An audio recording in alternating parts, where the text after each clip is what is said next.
Mais je pense qu'il faudrait que ces chaises soient habitées par des personnes. Est-ce que il pourrait y avoir un, deux, trois, quatre, cinq personnes qui viennent librement désignées par Christian ce matin pour mimer quelques scènes de la parole de Dieu? Moi, je connais une petite ado, une petite jeune, Mardoché là-bas. Vas-y, viens. Mardoché, ils sont pas au courant, hein. Nélia, ça te dit ou pas? Ouais. Elle... C'est dur de dire non une fois qu'on a cité ton prénom quand même. Puis je pensais à Béatrice, ça peut être pas mal. Vas-y, viens. Est-ce qu'il y a deux personnes qui librement veulent venir, des personnes qui n'ont pas trop de difficultés pour marcher? Vas-y, ma soeur, viens. Et il manque encore une personne. Clarisse, est-ce que tu te sens ou pas? On te mettra sur un truc pas trop compliqué. Donc, on va parler ce matin de l'histoire du Samaritain qui a usé de bonté. On va le dire comme cela. Alors, ma sœur Clarisse, tu vas faire le rôle du sacrificateur. Pascal, si tu veux venir faire l'hôtellerie, je te vois bien dans l'hôtellerie. Et toi, je te vois bien, Béatrice, dans le rôle du Samaritain. Euh, Mardoché, tu vas te mettre en rôle d'homme blessé. Je sais que tu es une grande actrice. Et toi, tu vas faire le Lévite. Alors, on va lire le texte de la parole de Dieu. Ça se trouve dans Luc au chapitre 10, versets 25 à 37. Et quand vous entendrez parler de votre rôle, alors vous comprendrez ce qu'il vous reste à faire, tout simplement.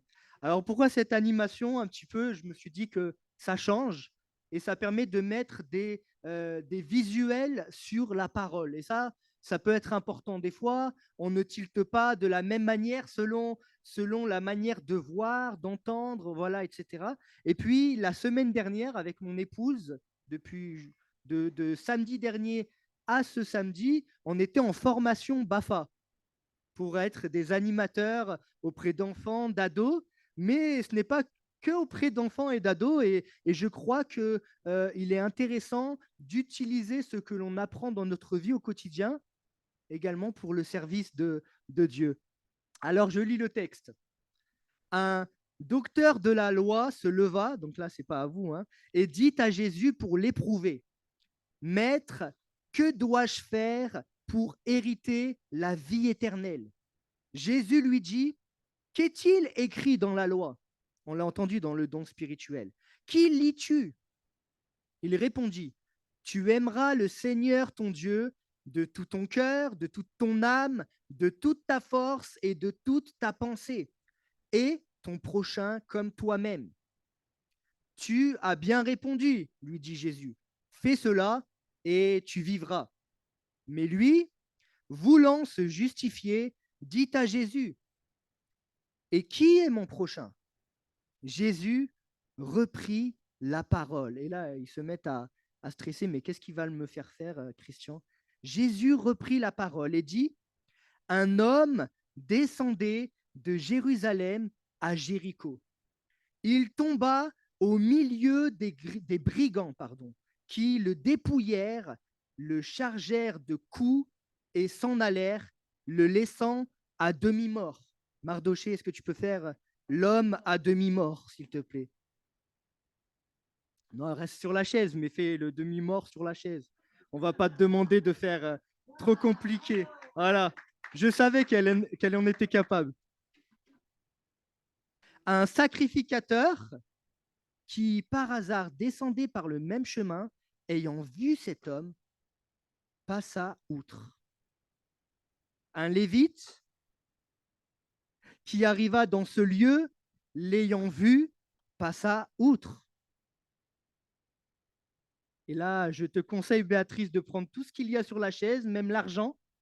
Après, si tu peux me le rendre, ça me permettra d'acheter des bonbons pour les enfants. Bon, ou tu le mets dans l'offrande, il n'y a pas de problème.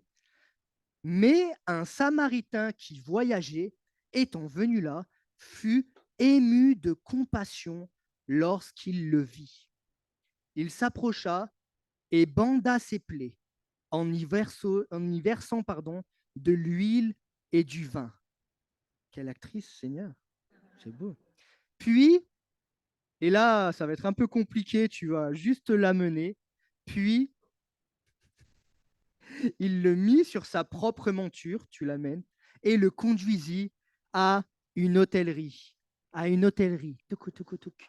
Tu l'amènes vers Pascal.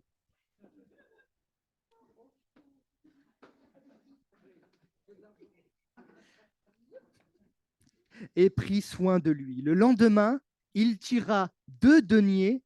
Donc, c'est là que l'argent intervient. C'est une bonne gestionnaire, hein. Elle l'a mis direct dans la sacoche pour ne pas y perdre. Le lendemain, il tira 2 deniers et les donna à Lot et dit, aie soin de lui. Et ce que tu dépenseras de plus, je te le rendrai à mon retour. Lequel de ces trois te semble avoir été le prochain de celui qui était tombé au milieu des brigands? C'est celui qui a exercé la miséricorde envers lui, répondit le docteur de la loi. Et Jésus lui dit, va et toi, fais de même. Amen. Est-ce qu'on peut les applaudir, les remercier? Je ne sais pas. Merci, c'est voilà qui nous permet de comprendre également avec un visuel, de se représenter, d'imaginer la scène comme elle s'est passée. Alors bien sûr, ça sera, je pense, dans la réalité un peu différent, mais ça nous permet de voir les différents rôles et c'est plutôt intéressant. Ce passage de la Bible qu'on appelle du bon samaritain est très clair. C'est un enfant qui pourrait faire la scène et comprendre qu'est-ce qui est mal et qu'est-ce qui est bien dans cette scène, qu'est-ce qui a été pratiqué de la part de ce Samaritain. On peut parler également de l'hôtelier, même si on pourrait dire que c'est son travail, mais il prend soin de le faire également. Un enfant est capable de comprendre cela. Alors je crois que ce matin, on pourrait, après avoir écouté et vu cette histoire réelle, histoire expliquée par Jésus, comprendre beaucoup de choses ce matin. Et la réflexion que je voudrais avoir principale ce matin, c'est comment envisager la vie chrétienne. Comment envisager la vie chrétienne?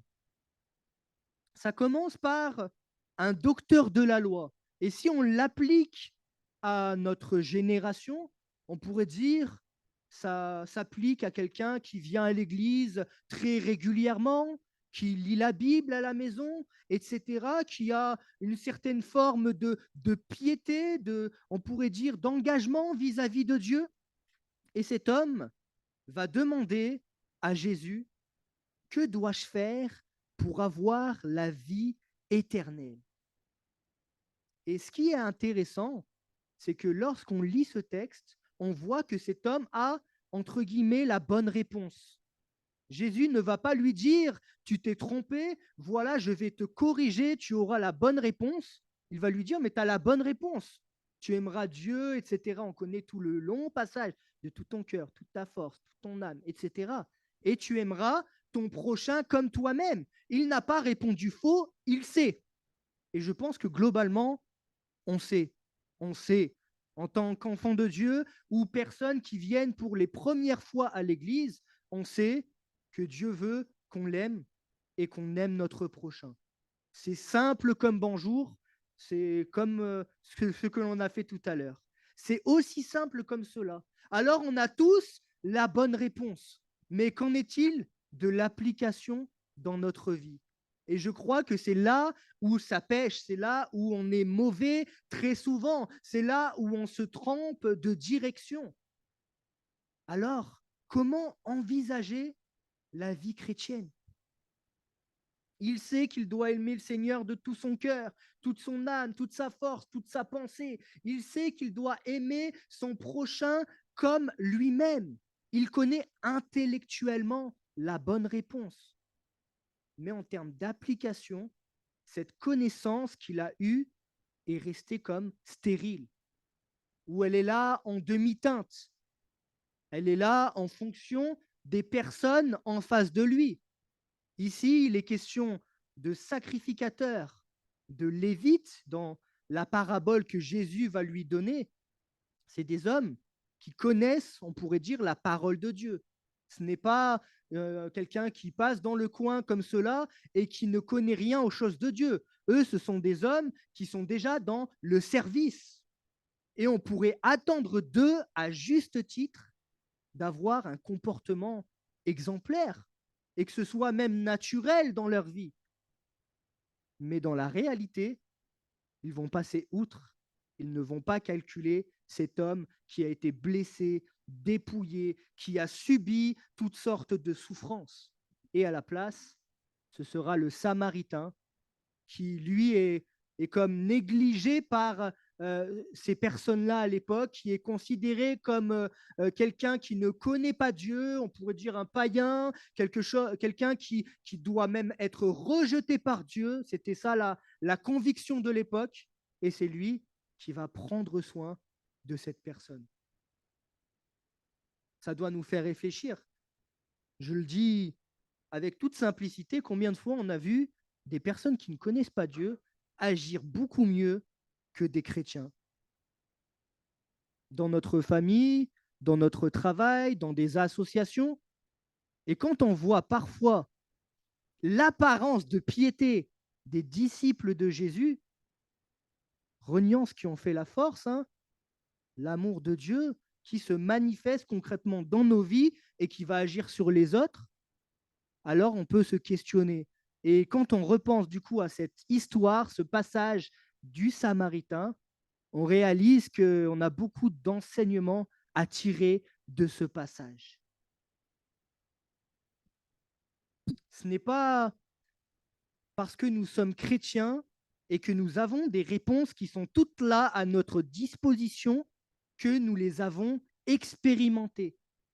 Il faut non seulement les lire, les comprendre intellectuellement, mais qu'elles descendent jusqu'au cœur et qu'elles soient là tellement abondantes que c'est ça qui va se dégager de notre être, de notre bouche, mais également de notre mouvement, de nos actes. C'est ça qui est réellement important. Nous pourrions dire que nous aimons Dieu, venir à toutes les réunions de la semaine, même celles d'autres églises, pour être plus pieux que le plus pieux, mais si nous n'avons pas le comportement du disciple de Jésus, alors on fait vraiment fausse route. Je parlais, c'était hier, avec une sœur d'une autre église, on ne va pas citer, puis c'est pas l'autre église qui est visée parce que de toutes les églises, ça peut être cela. Elle me disait, dans une certaine église, on nous quasiment on nous force à nous rendre à chaque réunion, réunion de prière, culte, réunion d'évangélisation, et ceci et cela. Et si tu viens pas à une réunion, on va considérer que tu as dévié de la foi.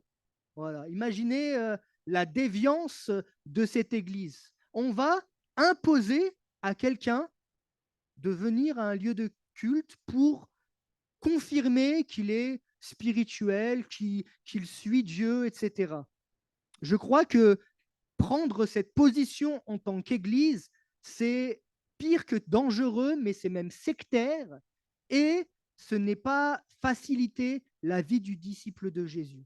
Parce que le disciple de Jésus, chacun d'entre nous, ceux qui aspirent à devenir disciples de Jésus, qui doivent donner leur cœur au Seigneur, chacun d'entre nous, on doit devenir autonome dans notre foi. C'est-à-dire, ce n'est pas quelqu'un qui me force à venir à l'église. D'ailleurs, arrêtons, lorsque quelqu'un franchit le seuil de l'église et qu'il n'est pas venu il y a un mois, ah, ça fait longtemps, arrêtons avec ça, ça fait du mal à tous les chrétiens qui sont malades, qui sont fatigués, chargés par les difficultés. Il est important que le disciple de Jésus prenne de l'autonomie. C'est important pour moi de venir à la réunion de prière, au culte, donc je m'y attelle. Mais ce n'est pas à quelqu'un de me le dire. C'est pas, on peut me porter par la prière, par les encouragements, mais ce n'est pas à lui de me forcer, parce que sinon, ce n'est que du faux, ce n'est que des apparences. Ma vie ne change pas, et même ça rend la vie en communauté chrétienne difficilement acceptable. C'est pour ça que des fois, des chrétiens ont vu comme une obligation le fait de devoir changer d'église. On n'en parle pas, mais il faut peut-être en parler, c'est l'occasion ce matin. Prendre en autonomie, voilà ce que les chrétiens doivent faire. Mais il ne faut pas oublier également une autre chose qui est du bon sens, mais on l'oublie parfois en tant que chrétien. Il n'y a pas que les réunions dans les bâtiments d'église qui font la vie de l'église. Nous sommes des enfants de Dieu. La Bible dit que nous sommes le sel de la terre. On va y revenir un peu plus tard. Ça veut dire qu'on a quelque chose à apporter autour de nous. Peut-être que le sacrificateur, le lévite, il passe outre cet homme blessé, dépouillé, parce qu'ils doivent aller dans la synagogue. Imaginez cette situation. Elle est forte probable. Hein. Ils doivent aller régulièrement à la synagogue. Il y a des enseignements. Ils ont des rites à accomplir. Il doit faire des sacrifices, le sacrificateur. Le lévite, il doit léviter. Non, je rigole, c'est une blague. Le lévite, il doit accomplir toutes sortes de services pour Dieu. Et donc, ils se disent, bon, celui-là, on ne va pas trop le calculer, on n'a pas le temps, il faut vite qu'on arrive à l'heure à l'église, à la synagogue, pardon. Dans notre réalité, ça pourrait être la même chose et on pourrait se tromper d'objectif. Parce que venir à l'église, c'est pour vivre la communion fraternelle, c'est pour être enseigné par Dieu, c'est pour adorer, louer le Seigneur, mais c'est également pour aimer notre prochain comme toi-même, comme nous-mêmes, pardon. Donc si nous venons à l'église en négligeant quelqu'un qui a besoin d'aide, parce que ouais, on va être en retard, parce que je ne sais quelle raison, alors on se trompe d'objectif. Si là, il y a quelqu'un dans la difficulté en face de moi et que je dois l'aider, c'est le Saint-Esprit qui va me dire non, tu arriveras 10 minutes en retard à l'église, mon frère, mais tu vas aider cette personne. Parce que c'est là la vie du disciple de Jésus. Et peut-être la semaine prochaine, cette personne, elle vient avec toi à l'église. Pourquoi? Parce que tu as été l'instrument entre les mains de Dieu à ce moment. Mais si tu passes outre, disant j'ai des sortes d'obligations que Dieu n'a pas données dans sa parole, alors on se trompe d'objectif. Je ne veux pas que dimanche prochain, tout le monde arrive à 10h10 avec l'excuse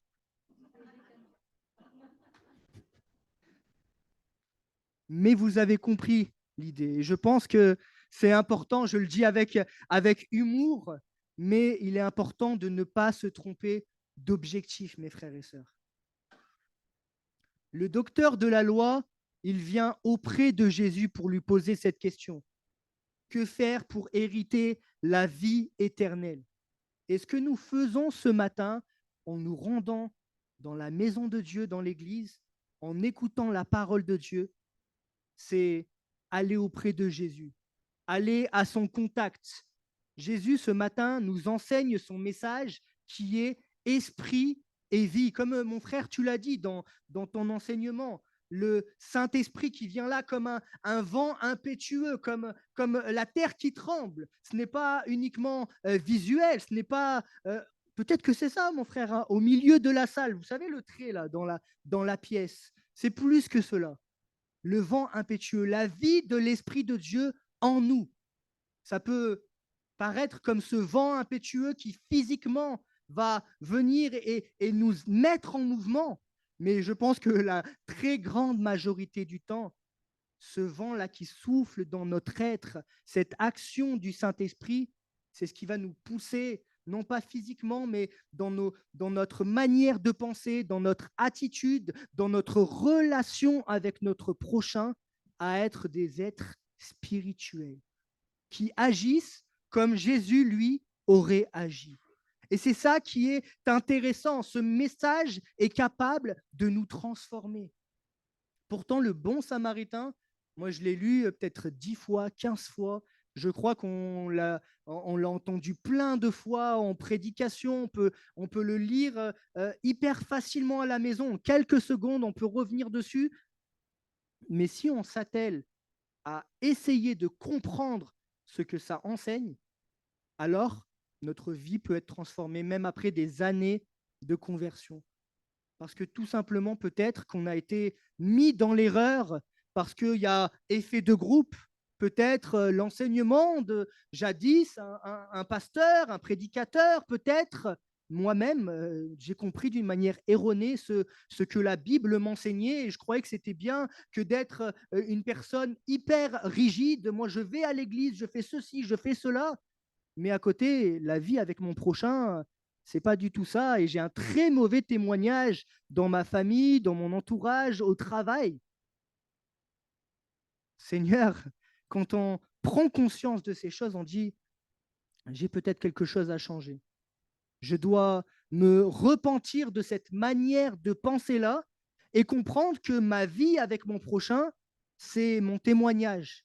C'est ce que Dieu veut refléter pour ces personnes-là. Si je ne manifeste pas ce caractère de disciple dans mon quotidien, peu importe la situation, alors eh ben, Dieu ne peut pas parler, en tout cas par moi. Et ça, je pense que c'est bien triste. Nous devons désirer à ce que Dieu se manifeste dans notre quotidien, à ce qu'il parle autour de nous, à ce que notre famille qui n'est pas encore à Christ puisse y venir. Parfois, ça prend du temps et j'aimerais te dire persévère, mais ce n'est pas les belles paroles, même les versets qui très souvent parleront, mais c'est les lettres lues que nous sommes, notre manière d'être, notre caractère, notre élan pour les autres. Ce que l'on fait de manière naturelle, parce que notre vie a changé, alors ça devient naturel d'aller au contact de celui qui a besoin. Dans cette histoire, le bon samaritain, comme on l'appelle, a usé de miséricorde. Il a été le prochain de celui qui était en souffrance.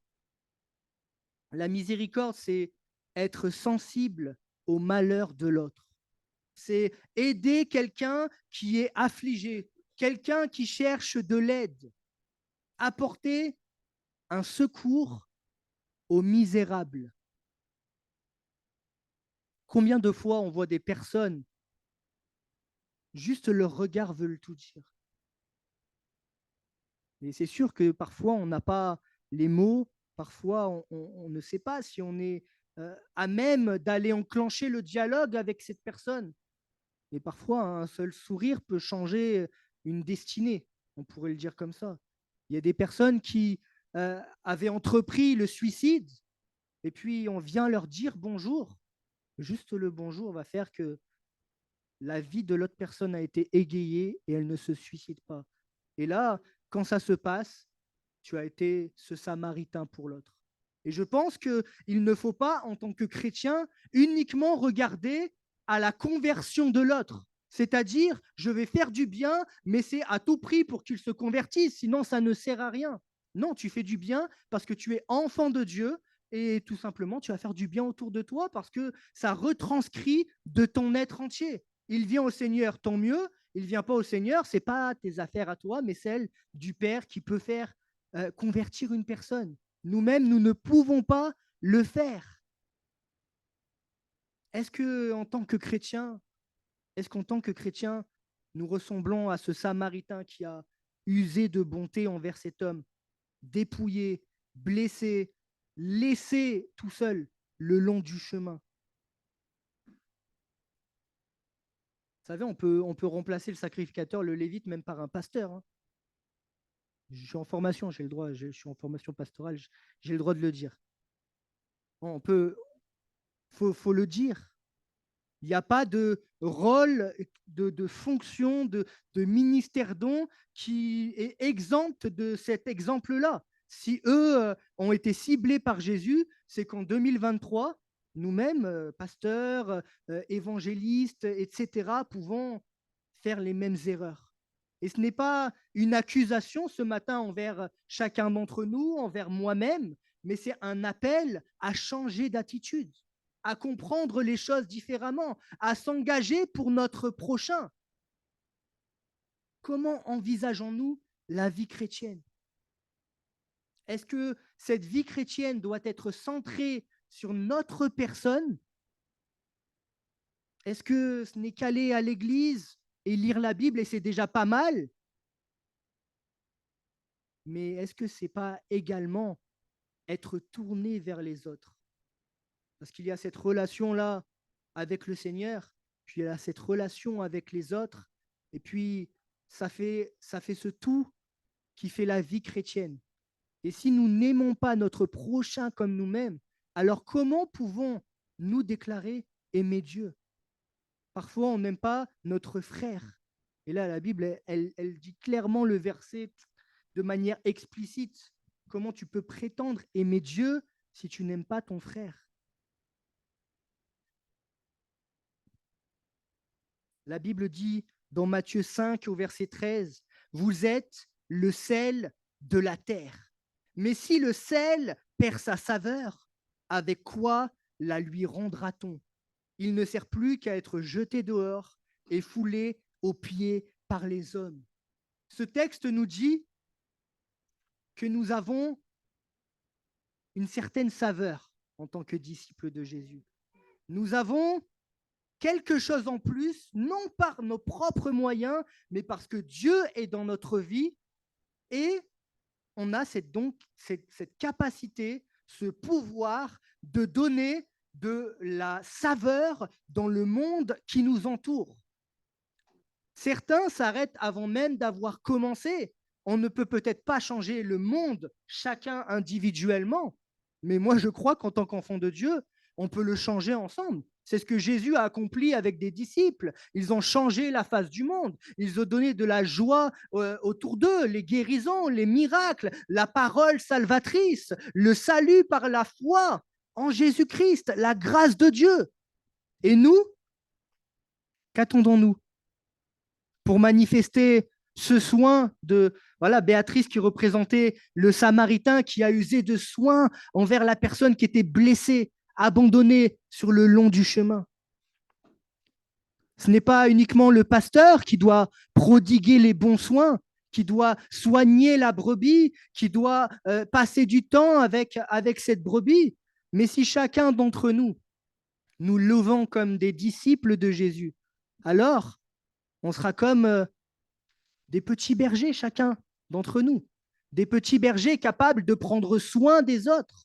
Je crois que c'est la volonté de Dieu que chacun d'entre nous puissions nous lever et quand autour de nous on apprend une situation, on puisse prier. Oui, prier c'est important, mais peut-être à un moment donné, ce n'est pas prier qu'il faut faire, mais se mettre en action. Ça passe des fois par nos finances. Tu as une difficulté, bah tiens, je t'envoie un chèque de 50 euros, tu pourras aller voir, je ne sais pas, ta grand-mère qui est malade à l'hôpital et qui est loin. Et là, la personne, elle se dit, l'épreuve, elle est toujours là, mais on m'a donné les moyens de pouvoir l'affronter un peu plus facilement. Et là, ça pense un peu la plaie, ça fait du bien au cœur. Et c'est ce que le monde a besoin de vivre, c'est ce que l'Église aussi a besoin de vivre. Est-ce que nous sommes le sel de la terre? Est-ce que l'on prend conscience qu'on a un rôle particulier à occuper tout autour de nous? Cette prédication, elle n'a pas vocation à durer 3 heures, mais ce qui a vocation à durer tout le long de notre vie, c'est l'application de ce message. Parce que c'est tellement simple, mais on pourrait passer à côté, l'oublier une fois parti. Alors que si dès notre sortie de ce bâtiment d'église ou même avant, on prend des numéros de téléphone, on cherche à prendre des nouvelles des autres avec bienveillance, sans s'immiscer dans leur vie, ça n'a aucun sens, sinon c'est contraire à l'enseignement, mais juste pour prendre des nouvelles, par bienveillance, par amour. Si on commence à se soucier des autres, si on commence à leur parler de la parole de Dieu, non pas qu'ils soient comme nous, pour qu'ils soient comme nous, mais pour qu'eux aussi rentrent dans cette hôtellerie du bon berger. Eux aussi puissent recevoir tout ce soin, avoir ce lit, ce repos qu'offre le Seigneur, avoir cette huile fraîche qui coule sur eux pour les restaurer. Eux aussi, ils ont besoin d'avoir. Et nous, comme nous avons reçu, alors il est de notre devoir de partager ce que nous avons reçu. Parce qu'il n'y a pas comment dire, il n'y a pas de petites portions. Il y a un gros gâteau que tout le monde doit pouvoir se partager. Il est sans limite, il est sans fin, ce gâteau, cette grâce de Jésus. Nous avons ce rôle indispensable C'est Dieu qui a voulu les choses comme cela. Il aurait pu parler uniquement par des songes, par des choses en particulier, se révéler avec une grosse voix comme dans les films, là, un peu abusé. Mais non, il a choisi principalement les êtres humains, hommes et femmes qui l'ont rencontré, pour qu'ils se mettent en action. Nous sommes sauvés pour le servir. Nous sommes sauvés pour bénir autour de nous. Le disciple de Jésus, c'est celui qui va exercer la miséricorde. Il a de la compassion. Il aide les autres. Il vient à leur secours. Par ses paroles, par ses soins, il va aider à bander les plaies. Bien sûr, celui qui va faire cicatriser, c'est Jésus, mais le disciple a son rôle à jouer. Trop mignon. Et quand il fait ça, le disciple de Jésus, je le répète, c'est important, il n'attend rien en retour. Ça doit devenir cet amour semblable à celui de Jésus désintéressé. On connaît 1 Corinthiens chapitre 13. Cet amour qui ne recherche pas son intérêt, pas même la conversion des personnes, pas même je t'ai tendu la main, dans 5 ans, il faut que tu me retendes la main parce que sinon, c'est pas équitable. L'amour de Jésus, avoir ce même amour désintéressé que l'on va faire uniquement par reconnaissance envers Dieu. J'aimerais conclure ce message en revenant sur cette question posée à Jésus. Que dois-je faire pour hériter la vie éternelle? Lui, il a répondu, tu aimeras ton Dieu, tu aimeras ton prochain, etc. Ça, on l'a vu, donc on passe là-dessus. Mais j'aimerais vous rappeler une parole que Jésus a citée. Heureux les miséricordieux, car ils obtiendront miséricorde. Dans Matthieu 5, au verset 7. Heureux les miséricordieux, ceux qui pratiquent la miséricorde, car ils obtiendront miséricorde. Dans notre génération, alors de plus en plus, les anciens, peut-être qu'ils ne vont pas se sentir directement concernés, mais de plus en plus dans notre génération, celle qui vient ensuite, si on regarde quelques-unes là, on est de plus en plus dans le bien-être personnel. C'est ça qui doit, faire partie intégrante de notre vie et qui doit devenir la chose, la numéro 1, notre bien-être personnel. Il y a notre bien-être personnel. C'est intéressant de penser à soi. Il faut savoir à des moments aussi penser à soi, dans le sens qu'on peut tomber malade, etc., par négligence. Donc, bien évidemment, on ne va pas vous dire de ne pas penser à vous, de ne pas penser à vous reposer, penser à votre santé. Mais il y a une différence entre penser à cela pour notre santé, notre sécurité émotionnelle, etc., et en faire un but pour notre vie. À l'heure actuelle, c'est ça malheureusement. On pense principalement à notre bien-être. Mais en tant que disciple de Jésus, et ça a été dit dans le don spirituel, j'ai presque pensé ne pas prêcher tellement c'était clair. Ça a été dit dans le don spirituel. Pensez à notre bien-être. Pourquoi pas, ok. Mais quand on voit, quand on sait que Jésus a tout accompli sur la croix pour chacun d'entre nous, qu'en tant que disciple de Jésus, il a pensé ses plaies. Peut-être que ce matin, il est en train de penser encore des plaies. Il fait ce matin et il fera encore quand on sait qu'il est là dans notre quotidien, qu'il nous accompagne, que nous avons cette protection, cet abri sur lequel on peut compter. Alors, c'est plus à nous de penser à notre bien-être. Et comme on est déchargé de ce fardeau-là, on peut se tourner vers l'autre et penser à lui. Et je pense que c'est important de considérer cela, jamais envisager la vie chrétienne comme étant uniquement pour notre bien-être. Dans la Bible, il y a des paroles de bien-être. Quand le Seigneur nous fait comprendre qu'il nous aime, qu'il tient à nous comme à la prunelle de ses yeux. Ça, c'est réconfortant. C'est tout le bien-être du chrétien, savoir qu'on est aimé de Dieu. Même si nos parents nous ont abandonnés, moi, je n'ai pas connu mon père. À 3 ans, il est parti de la maison. Je l'ai connu jusqu'à 8 ans. Mais quand il dit, même si ta mère t'abandonnerait, moi, je ne t'abandonnerai pas. Alors, le chrétien, bien sûr, il a un certain bien-être. Il est comme couconné par son Seigneur. Il est comme porté par lui. Mais puisqu'il est couconné comme cela, pensons aux autres. Pensons à ceux qui ne le connaissent pas encore. Pensons à nos frères et sœurs en Christ, parce que parfois, on ne le voit plus, ce Seigneur, hein, dans la difficulté, il faut le reconnaître. Quand on est soumis à toutes ces difficultés, toutes ces épreuves, alors savoir qu'il y a quelqu'un qui a pensé à nous, même dans le milieu chrétien, même enfant de Dieu, qu'est-ce que ça fait du bien? Qu'est-ce que ça nous permet d'affronter l'épreuve, d'aller jusqu'au bout de l'épreuve? Jésus nous rappelle que sa mort sur la croix pour le pardon de nos péchés, c'est une grâce qui a été faite à chacun d'entre nous. Il a vu notre misère. Il a donné sa vie pour nous en faire sortir. Finalement, cet homme blessé, abandonné sur le long de chemin, c'est chacun d'entre nous, avant qu'on puisse connaître le Seigneur. Et puis, Jésus a exercé ce rôle du bon samaritain. Il est venu de manière désintéressée. Il s'est intéressé à nous. Il a pris du temps pour nous. Il a donné tout ce qu'il avait pour qu'on puisse être restauré, aller dans cette hôtellerie. Ce sera plus tard, l'hôtellerie. On pourrait dire l'hôtellerie. L'hôtellerie terrestre, c'est l'Église. Et puis, l'hôtellerie céleste, ce sera plus tard lorsqu'on sera auprès de notre Seigneur. J'aimerais conclure avec ce verset qui a été également cité dans le don spirituel, dans Jean 15 au verset 13. Il n'y a pas de plus grand amour que de donner sa vie pour ses amis. Amen.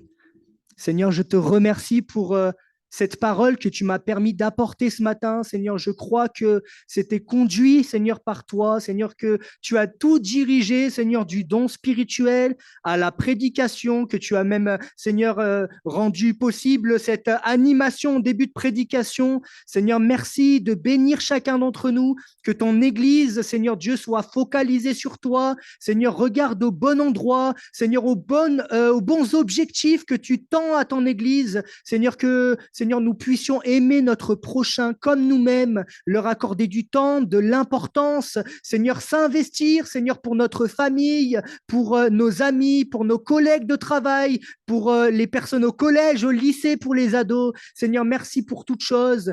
Que ton nom soit béni. Amen. Amen.